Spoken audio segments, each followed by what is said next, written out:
2.1. I just updated this today. Fixed some issues with the iPod version of things. Obviously, with Apple's iPad 2, you have the new dual-core A5 chip, which makes this thing really, really fast. I haven't experienced any lag with any applications that I've had to use. You can also see right there, this little dot right there is one of the cameras, and if I lock this and flip it around in the back here, you can see there's the other camera. I've personally found that the cameras are not all that great. The back one is okay for shooting HD video, but the front one not as good. As you can see, I also have one of Apple's smart covers here. This is a gray one. Works as advertised. As you can hear, there's a little click button when you open it or close it. There it is. So keeps your battery life up, that's for sure.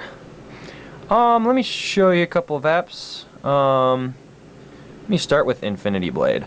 This is a really, really cool game. Alright, I cancel that and get out of there.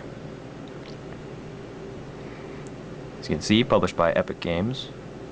This is a really good demonstration of the iPad 2's graphics capabilities. As you can see here, very pretty. Almost console quality graphics. Let me speed past this. This has a really unique use of the touchpad. As you can see here, I've gotten pretty good at this game. And you cross the screen with your finger to perform jabs and strikes at an enemy.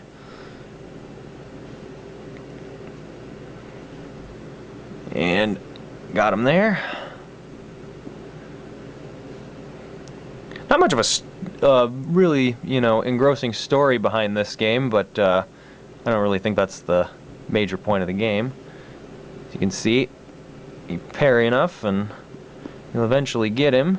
Let me finish this guy off here. As you can see, you cross back and forth to swing your sword. And I happen to beat this guy. We're going to get past the details here. Simple leveling system. So there's just an idea of how awesome the graphics on the iPad 2 are. And we'll get out of that. And it'll display in landscape mode as well. You can actually set the button on the side of the iPad to keep it set in landscape or portrait mode. Let me show you the Pandora app. And I'm going to turn up the volume on this one. Actually, I found the speaker on the back to be pretty good. Let's see if we can get Pandora to...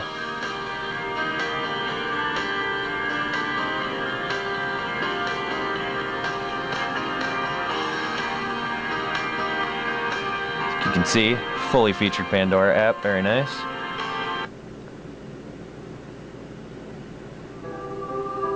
Little Enya for you. Speaker's actually featured in a grate down on the back. Let me show that to you really quick. It's right here. Works really nicely. Here are the buttons on the side here. This currently is the mute button, which isn't working with the Pandora app. But it will mute the rest of the iPad.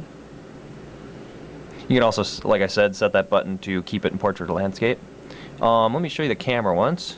We're going to look at a ceiling here, which will be kind of interesting, except we're on the back camera right now. There we are.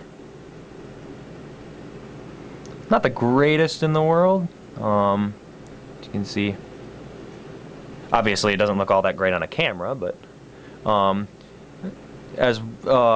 they also added the photo booth app, which is kind of nifty. Get a bunch of different views of the same thing. There's kaleidoscope, x-ray, light tunnel. It's kind of nifty. They showed that off when they announced the iPad 2. Let me show you one more app. I'm going to show you the EcoFun app. This is my Twitter app. If it decides to let me sign in today.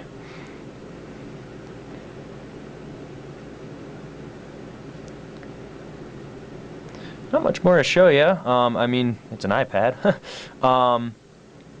As far as usage goes, I found it really useful for just kind of everyday tasks that I would use my iPod for.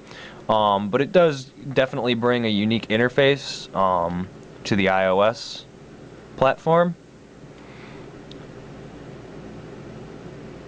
And that, ladies and gentlemen,